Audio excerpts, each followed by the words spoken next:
और असलम मियाँ, क्या हाल है? अस्सलाम वालेकुम, माफ करिए मैं आपको देख नहीं पाया। वालेकुम अस्सलाम। कोई बात नहीं बेटा। और तुम्हारी अम्मी ठीक है? जी अल्लाह का करम है, अब पहले से आराम है। बहुत अच्छे, जीते रहो बेटा। मानना पड़ेगा, अपने अब्बू के जाने के बाद तुमने बड़ी हिम्मत से काम लिया और अपनी अम्मी की सेहत को भी आखिरकार संभाल ही लिया। जी बहुत शुक्रिया आपका। अच्छा अब इजाजत दीजिए, काम पर जाना है। अस्सलाम वालेकुम। यही कोई 18 साल के आसपास की उम्र होगी असलम की, जब उस पर जिम्मेदारियों का बोझ पड़ गया। 1 साल पहले ही असलम के अब्बू की मौत हो गई थी। पति के चले जाने का गम असलम की अम्मी से बर्दाश्त न हुआ और वो भी बीमार रहने लगी। सबको लगने लगा था कि अब वो भी नहीं बच पाएंगी, लेकिन असलम की देखरेख और दुआओं ने उसकी अम्मी को हिम्मत दी और वो पहले से कुछ बेहतर हो गई। अब घर में बस 2 ही लोग थे, असलम और उसकी अम्मी। असलम को पढ़ाई छोड़कर काम धंधे पर लगना पड़ा। वो सुबह जल्दी उठता, घर के सारे काम करता और फिर नमाज पढ़ने के बाद काम करने फैक्ट्री चला जाता। ऐसे ही वक्त गुजर रहा था। फिर एक सुबह अरे असलम बेटा तू छोड़ दे, ये सब झाड़ू वाड़ू मैं कर लूंगी। नहीं अम्मी, अपनी हालत देखो जरा, अभी पूरी तरह से ठीक नहीं हुई हो। आप बस आराम करो और देखो मैं कैसे फटाफट सारे काम निपटा देता हूँ। या अल्लाह, या तो मुझे उठा ले या फिर मुझे पहले की तरह भला चंगा कर दे। मेरी इस हालत की वजह से मेरे बच्चे को कितना काम करना पड़ता है। या अल्लाह, मेरी अम्मी की बस दूसरी वाली दुआ कबूल कर लेना, क्योंकि अगर ये चली गई तब भी रोटी मुझे बनानी ही पड़ेगी। इसलिए इन्हें जल्दी से ठीक कर दो ताकि रोज बढ़िया बढ़िया खाने को मिले। इतना कहकर असलम जाकर अपनी अम्मी के गले से लग गया। फरहा भी मुस्कुराने लगी और प्यार से उसका सिर सहलाने लगी। घर के काम निपटाने के बाद असलम फैक्ट्री की तरफ चल पड़ा, जहां असल में सिलाई मशीन बनाने का काम होता था। फैक्ट्री के मालिक अरमान मियाँ बड़े ही भले आदमी थे। अल्लाह का दिया सब कुछ था उनके पास। असलम को मिलाकर करीब 50 मजदूर वहां सिलाई मशीनें बनाते थे, जो बाद में पूरे इलाके में सप्लाई होती थी। असलम के अब्बू भी पहले इसी फैक्ट्री में काम किया करते थे। फिर उनके इंतकाल के बाद अरमान मियाँ ने उनकी जगह असलम को रख लिया। असलम अपने अब्बू की तरह ही बहुत मेहनती और ईमानदार था। कुछ दिन बाद बकरीद आने वाली थी। असलम चाहता था कि इस बार उसके घर में अल्लाह के नाम की कुर्बानी हो और इसके लिए वो पैसे जोड़ने की कोशिश भी कर रहा था। हालांकि अम्मी की दवाइयों के खर्च और बाकी खर्चों के साथ ये मुमकिन नहीं हो पा रहा था। असलम कहाँ खोया हुआ है? नहीं अम्मी, वो बस ऐसे ही कुछ सोच रहा था। क्या बात है बेटा, मुझसे बोलना। कुछ नहीं अम्मी, इस बार मैं जरूर कुछ ऐसा करूँगा कि आपको नाज होगा मुझ पर। अरे मेरे बच्चे, मुझे तो हमेशा से तुझ पर नाज है। तुझ जैसा बेटा तो बड़े नसीबों से मिलता है। असलम किसी भी तरह से इस बार बकरीद का त्योहार अपने घर में अच्छे से मनाना चाहता था और इसके लिए उसने 3000 रुपए बचा भी लिए थे। फिर बकरीद से 1 हफ्ते पहले वो बकरा मंडी जाने के लिए तैयार होने लगा। असलम कहाँ जा रहा है तू? आज तो तेरी छुट्टी है ना? जी अम्मी छुट्टी तो है, बस एक दोस्त से मिलने जा रहा हूँ, जल्दी आ जाऊंगा। कुर्बानी के लिए बकरा लाकर असलम अपनी अम्मी को खुश करना चाहता था, इसलिए उसने उस वक्त उनसे कुछ भी नहीं बताया। इसके बाद वो अपने घर से निकला, बकरा मंडी की तरफ जाने वाले ऑटो में बैठ गया। कुछ दूर चलने के बाद अचानक ही उस ऑटो का पिछला पहिया निकल गया। ऑटो तेजी से एक तरफ घूमा और फिर पलट गया। इत्तेफाक से ऑटो के ठीक पीछे एक कार थी, जिसके ड्राइवर ने ऑटो को पलटता देखकर कार को बहुत तेजी से घुमाया और वो कार पास के ही एक बड़े से पेड़ से जाकर भिड़ गई। उधर ऑटो पलटने की वजह से असलम का सिर भी चकराया हुआ था। गनीमत ये थी कि उसे कोई गहरी चोट नहीं आई। उसने खुद को संभाला और फिर ऑटो में सवार बाकी लोगों की मदद करने लगा। चलो अल्लाह का शुक्र है किसी को ज्यादा चोट नहीं आई। तभी असलम की नजर उस कार पर पड़ी। उसने फौरन जाकर कार के अंदर देखा तो कार में उसकी ही उम्र का एक नौजवान था। एक्सीडेंट की वजह से उसके सिर से काफी खून बह रहा था और वो बेहोश था। असलम ने बिल्कुल देरी नहीं की और फौरन वहीं से एक दूसरा ऑटो बुक किया और उसे नजदीक के अस्पताल लेकर पहुंचा। डॉक्टर साहब इन्हें बचा लीजिए। क्या हुआ इन्हें? इनकी कार का एक्सीडेंट हो गया और ये बेहोश हो गए हैं। चोट तो आपको भी लगी है, आप भी इनके साथ थे क्या?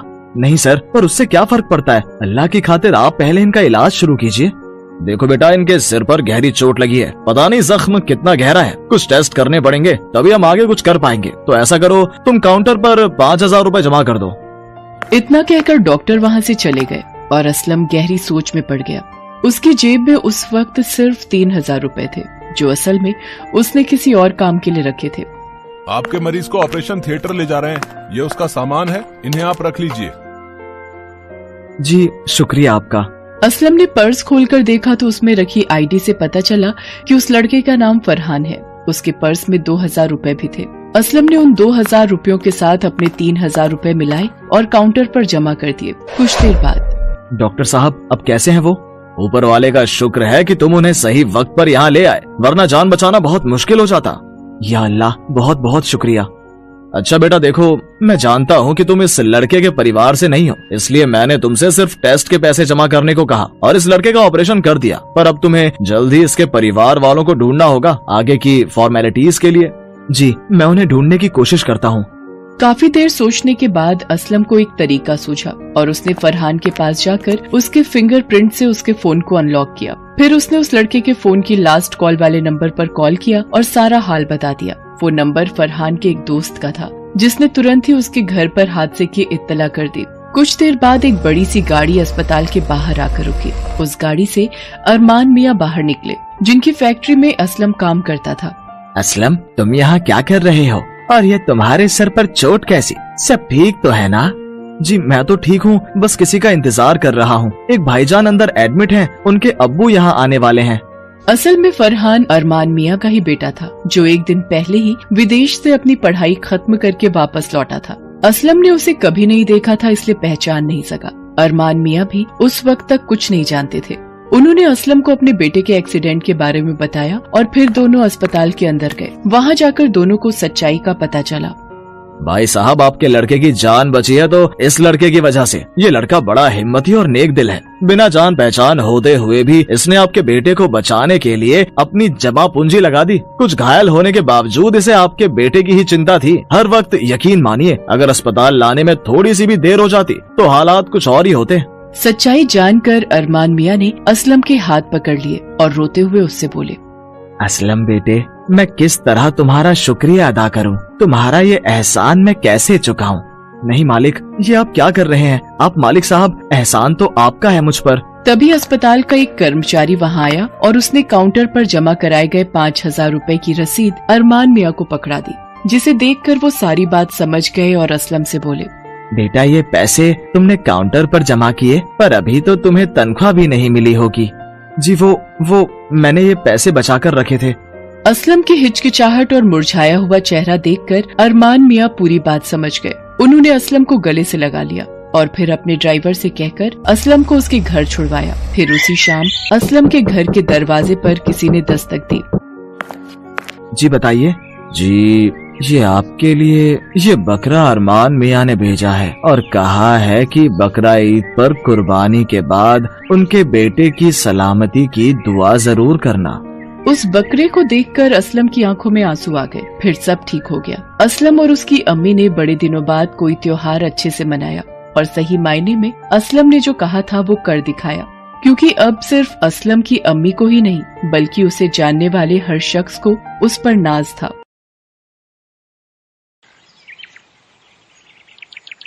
अरे अकरम, हो गया क्या? नहीं अब्बा, अभी कम से कम आधा घंटा और लगेगा। ऐसी क्या दिक्कत हो गई भाई? अब्बा, इंजन का पिस्टन घिस गया है, बदलना पड़ेगा। या अल्लाह, इसमें तो वक्त लग जाएगा। तुम कर तो लोगे ना, या फिर मैं लगूं साथ में? अब्बा यकीन रखिए, मैं कर लूंगा। अच्छी बात है, पर चलो पहले खाना खा लो, फिर कर लेना। ठीक है अब्बा। ये है अकरम और उसके अब्बा रहमान, जो अकबरपुर में रहते हैं। अकरम के अब्बा रहमान की मोटरसाइकिल रिपेयर की दुकान है, जो वो कई साल से चलाते आ रहे हैं। आमदनी ज्यादा नहीं थी तो बड़ी मुश्किल से घर का खर्चा चल पाता था। इसी के चलते उनका बेटा अकरम भी 10वीं से आगे पढ़ाई नहीं कर पाया। रहमान और अकरम सारा दिन दुकान संभालते और अकरम की माँ रसीदा घर। मजा आ गया, अम्मी ने क्या बढ़िया सब्जी बनाई थी आज। हाँ, तुम्हारी अम्मी की बनाई भिंडी का तो हर कोई दीवाना है। अच्छा ये बताओ कि उस्मान मियाँ कब आने का बोल गए बाइक लेने के लिए? जी वो शाम तक आ जाएंगे। वो बोल रहे थे कि बार बार प्लग शॉर्ट हो रहा है। मैं तो देखते ही समझ गया था कि या तो हेड गया या पूरा पिस्टन ही बदलना पड़ेगा। तो पिस्टन बदले बिना काम नहीं चलेगा क्या? नहीं अब्बा, पूरा पिस्टन ही बदलना पड़ेगा, कोई जुगाड़ हो नहीं पाएगा। नहीं, ऐसा करो, नया पिस्टन ही लगा दो। खुदा ना खास्ता कहीं रात बेरात अगर गाड़ी ने धोखा दे दिया तो उस्मान मियाँ मेरे गले पड़ जाएंगे। ठीक है अब्बा, मैं बस अभी लग जाता हूँ काम पर। रहमान बहुत ही ईमानदार और मेहनती थे और यही गुण अकरम को भी उनसे मिला था। बल्कि असल में तो अकरम इस काम में अपने अब्बा से भी ज्यादा होशियार हो गया था। दरअसल उसे गाड़ियों का शौक बचपन से ही था। पेचकस, प्लास और पाने, यही सब उसके बचपन के खिलौने थे। वो जब भी दुकान पर खाली होता तो कुछ न कुछ नया बनाने की कोशिश में लगा रहता। उसकी इस आदत को देखकर उसके सारे दोस्त उसे पागल कहकर उसका मजाक उड़ाते थे। फिर एक दिन, अकरम सुनो जरा। जी अब्बा। देखो, मैं जरा उस्मान भाई के साथ बगल के गांव जा रहा हूँ, तुम अपना और दुकान का ख्याल रखना। अच्छा अब्बा, वैसे कोई खास काम से जा रहे हो? हाँ बेटा, वो उस्मान भाई को बकरा लेना है ना, बकरीद के लिए। अरे हाँ, पर अब्बा अभी तो कई महीने बाकी हैं। अरे बकरीद से ऐन पहले, पता है ना बकरे कितने महंगे हो जाते हैं, थोड़ा पहले खरीद लेंगे तो सस्ता मिल जाएगा। उस्मान भाई जिद कर रहे थे कि मैं साथ चलूं, तो मैं उन्हीं के साथ जा रहा हूँ। ठीक है अब्बा, अपना ख्याल रखिएगा। रहमान की आमदनी ज्यादा नहीं थी, इसलिए वो अपने लिए तो बकरा खरीद नहीं सकता था, पर वो अपने पुराने दोस्त उस्मान के लिए बकरा खरीदने उसके साथ चल दिया। रहमान के जाने के बाद अकरम दुकान में हर रोज की तरह कुछ नया बनाने की कोशिश करने लगा। शाम हुई तो रहमान और उस्मान एक बकरे को साथ लेकर वापस आ गए। अरे बाबा, ये तो खूब तगड़ा बकरा है। हाँ, कीमत भी तो अच्छी चुकाई है उस्मान भाई ने इसके लिए। अब चाचा, कितने का मिला आपको ये बकरा? अरे पूछो मत, 15,000 मांगे थे इसके, बड़ी मुश्किल से 12,000 में लेकर आया हूँ। सच में बड़ा महंगा पड़ा आपकी बार। अच्छी बात है। अच्छा चाचा, ये तो बताइए आपकी बाइक कैसी है, मतलब वो ठीक तो चल रही है ना? हाँ बढ़िया एकदम। रहमान भाई बकरे के चक्कर में बताना ही भूल गया, भाई मान गए, आपने तो हमारी बाइक एकदम ही चकाचक कर दी। शुक्रिया भाई, पर इस बार सारा काम अकरम ने अकेले किया है आपकी बाइक में। अच्छा, अब क्या बात कर रहे हो? माशाअल्लाह, देखना रहमान भाई, अकरम एक दिन जरूर कुछ बनकर दिखाएगा। इंशाअल्लाह भाई। वक्त गुजरने लगा और कई महीने बीत जाने के बाद बकरीद नजदीक आ गई। फिर एक सुबह जब अकरम और रहमान अपने घर में सो रहे थे, तभी तेज हल्ले से उनकी नींद खुल गई। अब्बा उठिए, देखिए जरूर कुछ तो हुआ है बाहर। अरे हाँ, क्या हो रहा है, अब बाहर जाके देखना पड़ेगा। रहमान और अकरम घर से बाहर निकले तो देखा कि उनके मोहल्ले में रहने वाला फुरकान जोर जोर से चिल्ला रहा था। मेरा बकरा चोरी हो गया, मेरा बकरा चोरी हो गया, या अल्लाह, अब मैं क्या करूं, अब मैं कुर्बानी कैसे करूंगा? बकरा चोरी हो गया? और कब और कैसे? देखो ना रहमान भाई, रात में बकरे को यहीं बांधा था और जब सुबह उठा तो देखा कि कोई मेरा बकरा खोल के ले गया। पूरे 15,000 देकर खरीदा था मैंने वो। आसपास देख लो फुरकान भाई, कहीं रस्सी खोल कर चला गया हो। हर तरफ देख लिया रहमान भाई, वो चोरी ही हुआ है, पता नहीं कौन उसे खोल ले गया। पूरा मोहल्ला इसी चिंता में था कि आखिर वो बकरा गया कहाँ। 2 दिन बाद मोहल्ले के एक और घर से फिर बकरा चोरी हो गया। अब तो हर कोई परेशान हो गया। 2 दिनों में मोहल्ले से 2 बकरे गायब हो गए थे। चोर बहुत ही शातिर था और किसी की पकड़ में नहीं आ रहा था, लेकिन अब सभी सतर्क हो गए थे और अपने अपने बकरों का खास ख्याल रखने लगे थे। लेकिन इसके बावजूद अगले दिन ही उस्मान के घर से भी बकरा चोरी हो गया। ये वही बकरा था जो उस्मान और रहमान दोनों एक साथ खरीद कर लाए थे। बकरा चोरी होने से दुखी उस्मान से फिर रहमान ने कहा, अब क्या करें भाई, शायद अल्लाह को यही मंजूर था। नहीं रहमान भाई, मैंने देखा था उसे रात को, वो चोर, वो एक औरत है। क्या बात कर रहे हो भाई? हाँ रहमान भाई, रात में खटपट हुई तो मैं फौरन बाहर आया। मैंने देखा कि एक औरत बुरके में मेरा बकरा खोलने की कोशिश कर रही थी। जब मैंने उसे रोकने की कोशिश की तो उसने मुझे ऐसा मुक्का मारा कि मैं तो बेहोश ही हो गया, और जब होश आया तो मेरा बकरा गायब था। उस्मान की बात सुनकर हर कोई हैरान था। पूरे इलाके में ये खबर फैल गई कि चोर एक औरत है जो रात के अंधेरे में बुर्का पहनकर आती है और लोगों के घरों से बकरे खोलकर ले जाती है। इसके बाद रहमान की दुकान में बहुत बुरा हुआ उस्मान चाचा के साथ। हाँ, और बताओ, चोर एक औरत है, खुदा खैर करे। अब्बा, अब मुझे नहीं लगता कि वो एक औरत है। क्यों, ऐसा क्यों लगता है तुम्हें? आप खुद ही सोची ना कि 5 फीट की दीवार फांद दी और उस्मान चाचा जैसे हट्टे कट्टे आदमी को एक मुक्के में बेहोश कर दे। अब और फिर इतना तगड़ा बकरा बगल में दबाकर एक औरत भला ले जा सकती है क्या? बात तो ठीक है तुम्हारी, पर अब करें तो क्या करें? एक तरकीब है मेरे पास। इतना कहते ही अकरम अपनी दुकान में गया और कुछ लोहे के पाइपों को साथ लेकर बैठ गया। वो उनकी वेल्डिंग करने लगा। फिर रात में, अब्बा ये लीजिए, तैयार हो गया हमारा बकरा, अब ये पकड़वाएगा उस चोर को। है पर ये तो, लेकिन ये कैसे पकड़वाएगा उस चोर को? बस अब्बा आप देखते जाइए, कल सुबह तक तो वो चोर सबके सामने होगा। दरअसल अकरम ने लोहे का एक नकली बकरा बनाकर तैयार कर दिया था और उस पर ऐसा पेंट किया था जिससे वो बिल्कुल असली बकरा लग रहा था। अकरम ने जानबूझकर उस नकली बकरे को अपने घर के खुले आंगन में बांध दिया और आराम से सोने चला गया। थोड़ी ही देर बाद अचानक बाहर के किसी के जोर से चीखने की आवाज आई। अब्बा उठिए, काम हो गया है? चलो चलो जल्दी चलो। जैसे ही अकरम और रहमान आंगन में आए तो उन्होंने देखा कि वाकई वहां पर बुर्का पहने चोर जमीन पर औंधे मुंह गिरा पड़ा था। अकरम और रहमान ने फौरन जाकर उसे पकड़ लिया और फिर पूरे मोहल्ले को इकट्ठा किया। वाह भाई अकरम, जो काम कोई नहीं कर पाया वो तुमने कर दिखाया। लेकिन ये तो बताओ आखिर कैसे पकड़ा इस चोर को तुमने? चाचा, इस चोर को उल्लू बनाने के लिए मैंने लोहे का नकली बकरा बनाया और उसके गले में रस्सी के बजाय करंट वाली बिजली की तार बांध दी। बस फिर जैसे ही इस चोर ने बकरे को छुआ, हो गया इसका काम।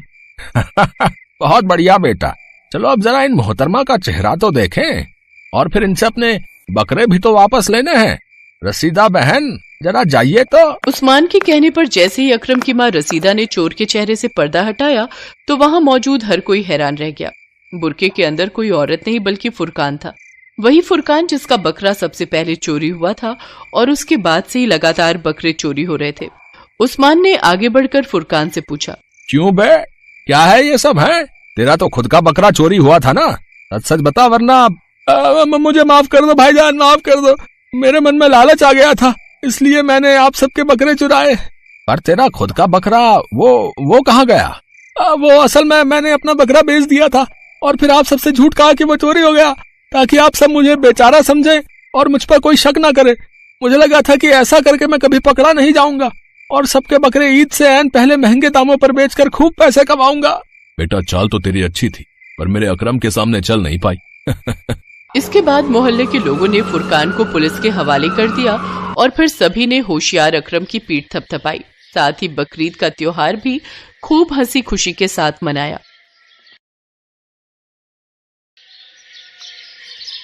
नदीम एक गरीब मजदूर था। गरीबी के चलते आज उसे असलम खान के घर मजदूरी करनी पड़ी। असलम खान के यहाँ बकरा ईद का जश्न होने वाला था, इसलिए असलम खान ने मकान के ऊपर की छत बनवाने का काम शुरू किया। नदीम बाकी के कुछ मजदूरों के साथ छत के काम में लग गया। अरे रशीद मियाँ, ये क्या कमजोर से मजदूर काम के लिए बुला लिए? अगर ऐसे ही ढीले बनकर काम करेंगे तो इस बकरा ईद की जगह अगली बकरीद तक ये छत बनकर तैयार होगी। चिंता मत करो हुजूर, आपका काम समय से पहले करवा कर ही मैं दम लूंगा। अभी इनके रोटी खाने का समय हो रहा है इसीलिए थोड़े आलसी हो गए हैं। ओ नदीम, छत का उधर का हिस्सा कितना बनकर तैयार हुआ है? हुजूर बस थोड़ा काम बाकी है, फिर हम सब इधर की तरफ लग जाएंगे। 3 से 4 दिन में छत बनकर पूरी तैयार हो जाएगी। हुजूर, कुर्बानी का बकरा आ गया है, जैसा आपने बोला था बिल्कुल वैसा। अरे वाह, इस बार तो बकरा ईद पर मजा ही आ जाएगा। लेकिन बात सुन, अच्छे से बांध देना ताकि कोई चुरा ना पाए। आजकल किसी का कोई भरोसा नहीं, लोग अपना बकरा ईद मनाने के लिए सुना है दूसरों के बकरे को चोरी कर लेते हैं। और वैसे भी हमारे यहाँ तो मजदूर काम कर रहे हैं, इनमें से किसी का क्या भरोसा, कब किसकी नीयत बिगड़ जाए। असलम खान उन गरीब मजदूरों की तरफ टेढ़ी निगाह करके देखने लगा। मजदूर बेचारे कुछ नहीं बोले, चुपचाप वो काम पर लगे रहे। शाम को छुट्टी होने के बाद सब मजदूरों को उनके पैसे दिए गए। हुजूर, मजदूरों को आज के पैसे देने हैं, मैं सोच रहा था आप मुझे दे दो तो मैं इन्हें बांट दूं, फिर कल सुबह ये सब समय पर पहुंच जाएंगे। अरे रशीद भाई, तुमने कह दिया और ये सब समय पर आ गए, ऐसा कभी नहीं होता। अब इस नदीम को ही देख लो, आज भी 10 बजे काम पर पहुंचा। पूछ इससे आज ये देर से क्यों आया था? हुजूर, बेगम को 1 महीना पहले ही बच्चा हुआ है, घर में देखभाल करने वाला कोई भी नहीं है। पत्नी की तबीयत ठीक नहीं थी इसलिए बच्चे की देखभाल कर रहा था, तभी आने में देर हो गई। मैं कल समय पर आऊंगा मालिक। तो फिर तो काम पर क्यों निकला है? घर में बच्चे की और बेगम की देखभाल ही कर ले, काम करने की क्या जरूरत है? देख रशीद, मैं तो सोच रहा हूँ तू इसकी जगह किसी और मजदूर को पकड़ ले, नहीं तो ये रोजाना ही देर से आएगा। नहीं, अब मुझे आने में देर नहीं होगी मालिक, मैंने बेगम की अम्मी को बुला लिया है, कुछ दिन वो यहाँ रह जाएंगी, फिर मुझे समय पर आने को मिल जाएगा। ऐसे मुझे काम से मत निकालो हुजूर, बड़ी मुश्किल से मैं घर परिवार चलाता हूँ, मुझे बड़ी परेशानी हो जाएगी। हुजूर, कुछ दिन और देख लेते हैं, अगर नहीं आया तो मैं खुद इसे काम से निकाल दूंगा। ठीक है, तो आज फिर इसके 100 रुपए काट कर दे, तभी इसे समझ आएगी। पकड़, इसके 150 रुपए हाथ में दे दे।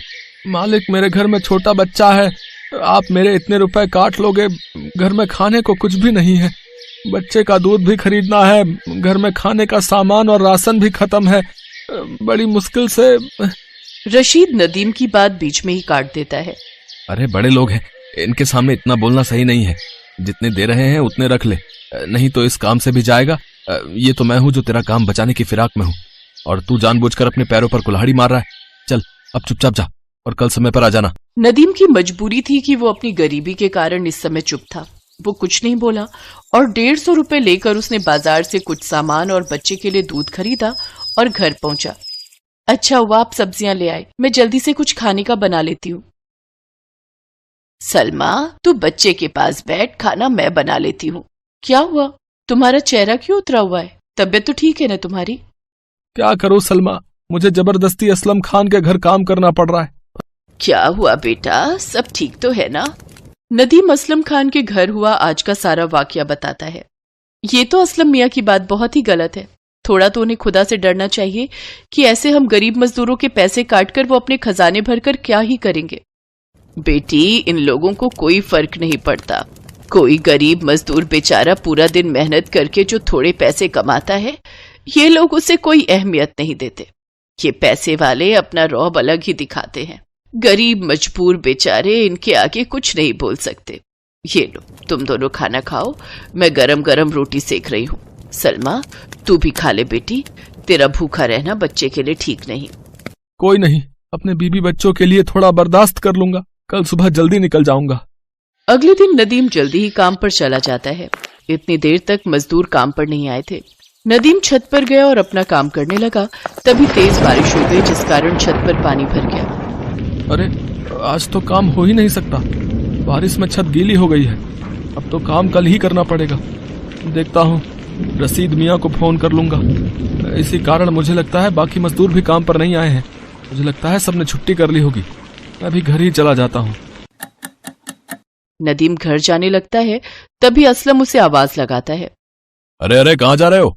अभी सारे मजदूरों को आने दो। आज छत का काम नहीं तो बगीचे की सारी सफाई तुमसे ही करवा लूंगा। कम से कम मेरा दिन तो खराब नहीं होगा। मेहमान आएंगे तो पूरा घर साफ करना जरूरी है। जाओ, मैं अभी थोड़ी देर में आता हूँ, फिर तुम्हें बता दूंगा कि बगीचे को कैसे साफ करना है। जी हुजूर। नदीम बगीचे की सफाई करने के लिए चला जाता है। और भी मजदूर आ जाते हैं और वो भी असलम खान के कहने पर बगीचे की सफाई करने लगते हैं। सफाई करते हुए नदीम गमले को हटाकर साइड में रख रहा था, तभी उसके हाथ से गमला छूट गया। असलम खान गुस्से में आ जाता है और नदीम को थप्पड़ मार देता है। तुम्हें पता भी है जो गमला तुमने तोड़ा उसकी कीमत कितनी थी? मेरे खास दोस्त ने यह गमला तोहफे में मुझे दिया था और तुमने इतना कीमती गमला तोड़ दिया। मैं पहले ही रशीद को कह रहा था कि तुम्हें काम पर ना रखे, पर उसने मेरी बात नहीं मानी। नहीं तो तुम आज इतना बड़ा नुकसान ना करते। अब दूर हो जाओ मेरी नजरों से, जाओ यहां से, और मुझे अपनी शक्ल मत दिखाना। मालिक, मैंने जानबूझकर नहीं तोड़ा, गलती से मेरे हाथ से छूट गया। ऐसे मुझे नौकरी से मत निकालो हुजूर, मेरे लिए बड़ी मुश्किल हो जाएगी। तू ऐसे नहीं मानेगा, रुक, मैं नौकरों को बुलाकर अभी तुझे धक्के मार कर यहां से निकलवाता हूँ। जैसे ही असलम गुस्से में आगे बढ़ता है, अचानक उसके पैर में एक सांप काट लेता है और असलम छटपटाकर जमीन पर गिर जाता है। नदीम और बाकी मजदूर ये सब देख रहे थे। अरे इन्हें तो सांप ने काट लिया, मुझे जल्दी ही कुछ करना होगा। अरे तू पागल है जो इसकी मदद कर रहा है? ये हमारे साथ कितना बुरा सलूक करता है? मरने दे, इसकी यही सजा है। इनकी मदद करने की कोई जरूरत नहीं है, चल यहाँ से। नहीं नहीं इमरान भाई, ये गलत है। मैं इन्हें इस हालत में छोड़कर नहीं जा सकता, मुझे ही कुछ करना होगा, मुझे ये जहर निकालना होगा। असलम खान की आंखें बंद होती जा रही थी, पर उसे पता था कि नदीम उसके पास ही बैठा है। तभी रशीद भी आ जाता है। नदीम कोशिश करके असलम के पैर से जहर निकाल देता है, पर इस कोशिश में नदीम भी थोड़ा बेहोश होने लगता है। इतनी देर में रशीद फोन करके डॉक्टर को भी बुला लेता है। घबराने की कोई बात नहीं है, असलम मियाँ खतरे से बाहर है। नदीम को भी मैंने इंजेक्शन लगा दिया है, उसकी तबीयत में भी सुधार है। कुछ देर बाद दोनों की तबीयत ठीक हो जाती है। आपको पता है, आज नदीम ने अपनी जान पर खेलकर आपकी जान बचाई है। हाँ बेगम, जब मैं बेहोशी में आ रहा था, उसी हालत में मुझे धुंधला सा दिखाई दे रहा था कि नदीम मेरी मदद कर रहा है। फिर अचानक मैं बेहोश हो गया। नदीम, मुझे माफ कर दो, मैंने तुम्हारे साथ इतना बुरा सलूक किया, फिर भी तुमने मेरी मदद की। मैं तुम्हारा शुक्रिया कैसे अदा करूं, मुझे समझ नहीं आ रहा। मालिक, आपकी जान बच गई, मुझे और कुछ नहीं चाहिए। असलम बेटा, वैसे तो नदीम ने तुम्हारे लिए जो किया है, उसके बदले जितना भी करो वो कम है, क्योंकि इस एहसान को चुकाना बेहद नामुमकिन है। पर तुम अपने हाथों से बकरा ईद पर नदीम और बाकी सब मजदूरों को तोहफे देकर इनके चेहरे पर खुशी ला सकते हो। जी अब्बू, आप ठीक कह रहे हो। इस बार नदीम और बाकी सब मजदूर अपने अपने घरों में खूब बढ़िया तरीके से बकरा ईद मनाएंगे। आप सब बेफिक्र रहो, इस बार बकरा ईद पर आप सबको मेरी तरफ से ढेरों उपहार दिए जाएंगे। और फिर ऐसा ही हुआ। असलम खान ने नदीम और बाकी सभी मजदूरों को बकरा ईद के दिन ढेरों तोहफे और रुपए पैसे उपहार में दिए, ताकि वो सब भी खुशी से अपने घर में बकरा ईद का जश्न मना सके। नदीम ने और बाकी सब मजदूरों ने खूब धूमधाम से बकरा ईद मनाई।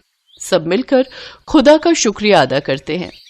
असलम खान ने उस दिन से अपने व्यवहार को बदल लिया। वो नदीम और बाकी सब मजदूरों के साथ बहुत अच्छे से बर्ताव करता था।